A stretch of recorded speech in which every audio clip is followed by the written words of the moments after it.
You probably think being a tax collector in imperial China meant living large. Silk robes, unlimited tea, people bowing while you dramatically write numbers on bamboo slips. Yeah. No. Here's the myth we're killing today. Ming Dynasty tax collectors were rich, powerful, and feared. In reality, you were underpaid, hated by everyone, and one bad harvest away from being beaten with a stick by angry peasants or executed by the government. Welcome to your new job. You're a Ming Dynasty tax collector. And yes, this somehow made sense at the time. To understand why this job was a nightmare, we have to look at the Ming Dynasty's favorite hobby: administrative overconfidence. The Ming ruled China from 1368 to 1644. Big empire, huge population, limited spreadsheets. Their solution? Paperwork. So much paperwork. Early Ming taxation ran on something called the Ligia system.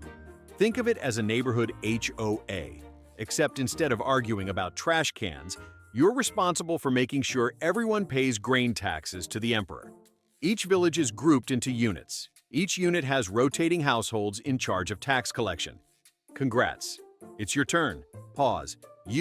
Yes, you scrolling. Imagine the IRS tells your neighbors to collect federal taxes. No salary, no protection, no training, just vibes. That's the Ming Dynasty. Taxes are mostly paid in grain at first. Rice, wheat, millet, not money. Actual food.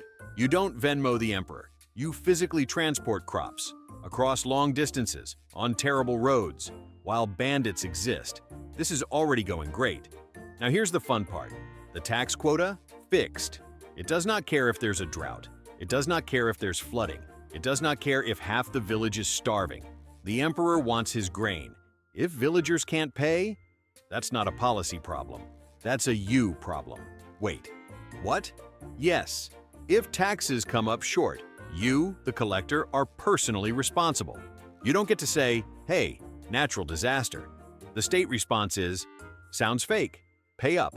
Your tasks include measuring farmland accurately with bad tools, estimating crop yields, guessing, arguing with peasants who have zero surplus, transporting grain without losing any, making sure no one steals it, making sure you don't steal it. Because if you do, execution, no warning, no appeal, just vibes and beheading. This system caused some inefficiencies, by which I mean villages collapsed, people fled, tax collectors disappeared mysteriously, a bit of a logistical hiccup. Meanwhile, in Europe, tax collection is also a disaster, but at least monarchs are pretending it's feudalism's fault.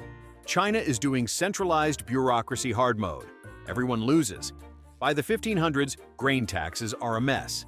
So the Ming Dynasty does something bold, innovative, extremely stressful. They switch to silver, not coins, not paper. Silver by weight, measured in taels. Let me make sure you're hearing this. You're collecting taxes in a currency that most peasants don't use, comes from foreign trade, fluctuates in value, requires precise weighing. And if your scale is off, that's corruption, and corruption gets you dead. In the late 1500s, reformer Zhang Zhuzhang introduces the single whip reform. On paper, brilliant.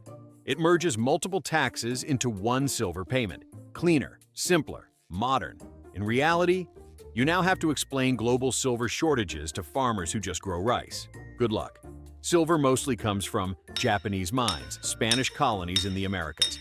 So when global trade hiccups, Chinese peasants still owe the same amount.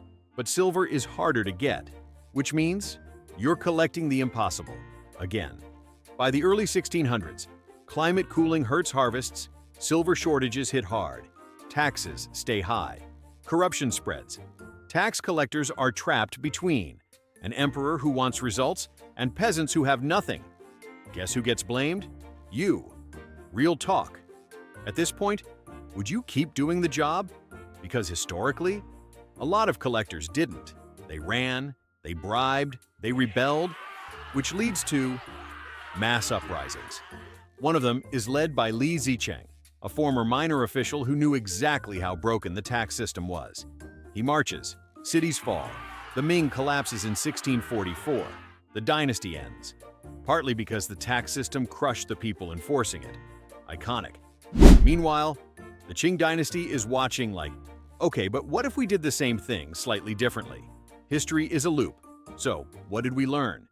That running a massive empire on fixed taxes, bad data, and vibes is suboptimal. That blaming middle managers for systemic failure never works. And that tax collectors have always been hated. Some things truly never change.